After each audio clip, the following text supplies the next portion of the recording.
Good morning, Ismar. It's so nice to see you. Good morning, Herb. It's great to see you too. Yeah, I Always see a you're pleasure. not at home right now. It looks like you're um, off somewhere. Yes, well, this is a green screen behind me. I'm Oh, kidding. is it? No. I'm sitting in a hotel room in Richmond, Virginia, where I'm here to perform with the Richmond Symphony. Ah, We are not doing in-person concerts, but we are recording. Well, actually, we are doing in-person concerts, but this concert in particular is going to end up as a pre-recorded program that we're going to present in the near future to our online audiences. So. well, great. I thank you for carving out a couple minutes to chat because during this time where we aren't doing very many live concerts, we've been just talking about music with some of our wonderful players and soloists, and then treating our patrons to a few minutes of one of their solo works that we'll add to the end of this little conversation. So it's a real pleasure for me to include you. You're one of the two cellists that basically we use all the time in Bach in Baltimore. And let me just start by saying something from the heart here. Um, I remember a concert last year of Vivaldi, mostly Vivaldi. We did another couple lesser known Baroque composers like Roman and a few others, but um, we did three of the four seasons, and you were the cello player, and I was just completely in love with your playing. It was so sensitive and so musical, and you did such a lovely job accompanying basically their violin concertos, those pieces. They're concerto grossi in places, but they're largely violin concertos, and you were fabulous. And I just wanted to, I don't know if saw you at the end of that concert, but I wanted to thank you again for the treat you gave to our audience that day. That was just lovely. Well, thanks. It was a pleasure. It really means a lot to hear that from you, Maestro. I love what I do, and I love Baroque music. One of the benefits of playing a war horse like the Vivaldi Four Seasons is that one comes to know the piece rather well. And of course, you work with many violinists who have different, who make different musical choices and who have different perspectives on the music, and through that, all of us musicians grow. And this is a piece that, like so many of classical musicians, I can say I've known my entire classical life, to some extent, either by hearing it as a kid because it was such a popular piece, and then later performing it as a modern cellist and as a Baroque cellist.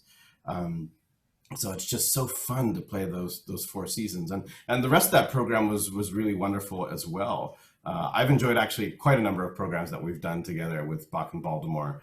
We've explored lots of music by great artists, Telemann and Vivaldi as well, and not just Bach. And that's a rare thing actually in Baltimore. We don't have so many groups that even regionally that are performing the canon from the Baroque era, and it's a special thing to be able to do that with Bach in Baltimore. So thanks to you for putting this all together.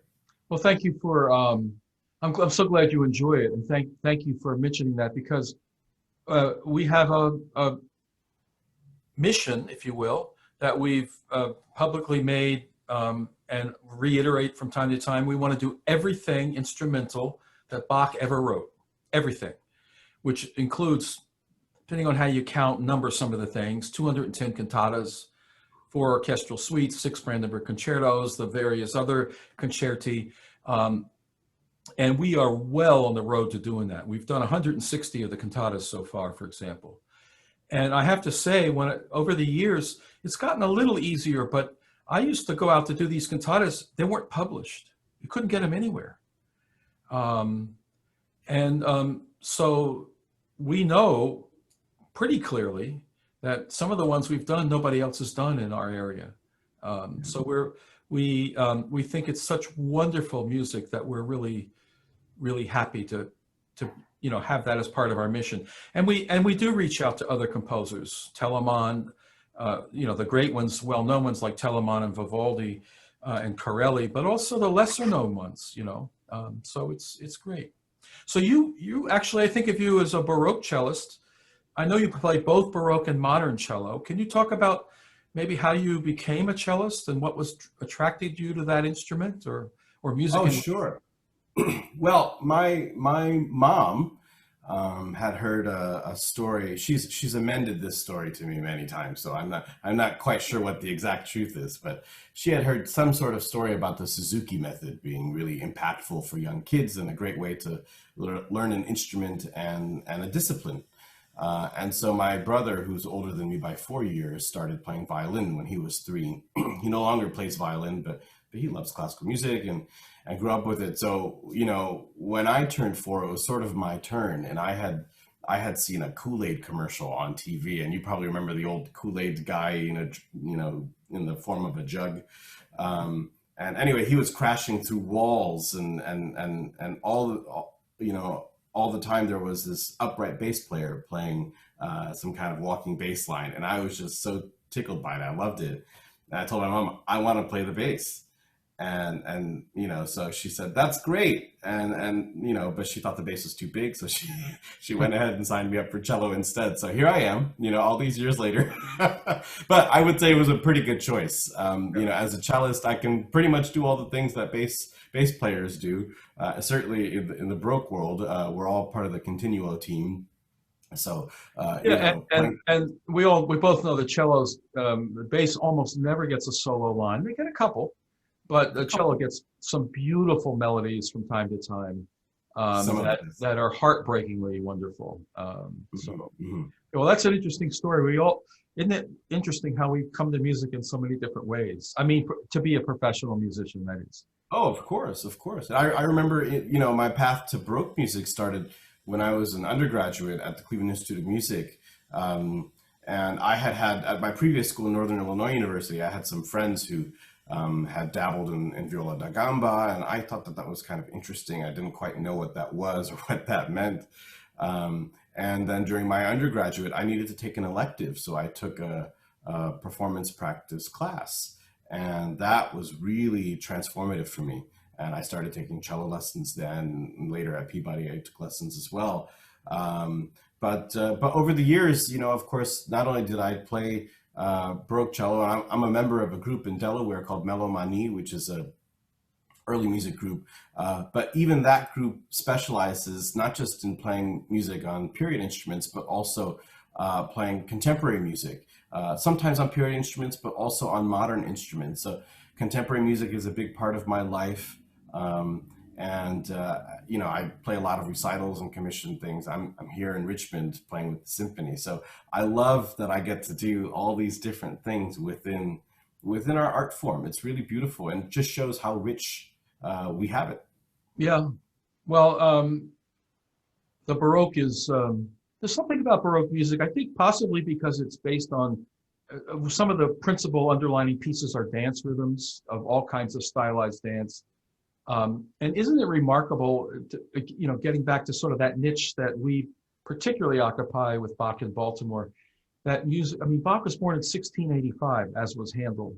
Telemann was even born before that. And holy smokes, that music's over 300 years old, pushing 350. And yet and there was no internet. The noise of the world was not as loud. The pace of the world was slower. So much was different, and yet that music still speaks to us. Isn't that? It's a remarkable achievement that what those composers did with their ability to get at universal truths that interact with human beings. I just am in awe of that achievement. I mean, in my lifetime, we listen to pop music on the radio, right? And music that's 20 years old sounds dated and passé. Often, not always, but often. And yet classical music 200 years old sounds fresh.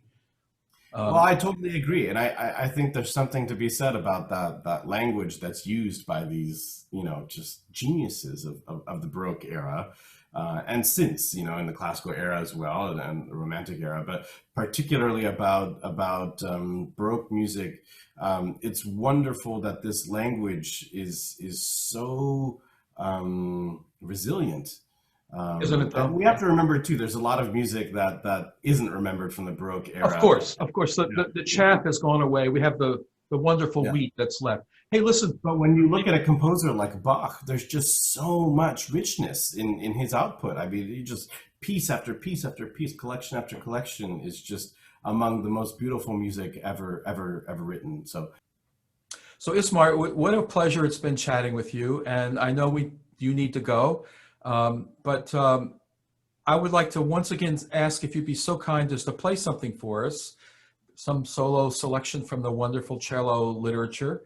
And have you given it any thought? Is there something you might like to play? I have, and Maestro, I should say, it's a pleasure to talk to you as well, and thank you Thank for you. asking me to do this.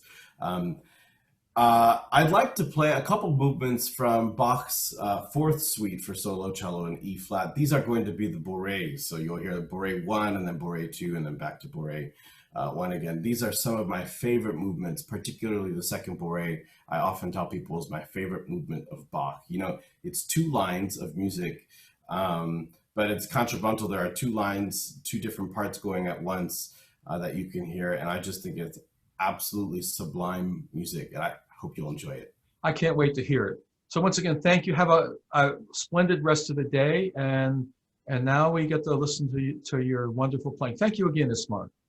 Thank you. Good to see you. Bye. Bye-bye.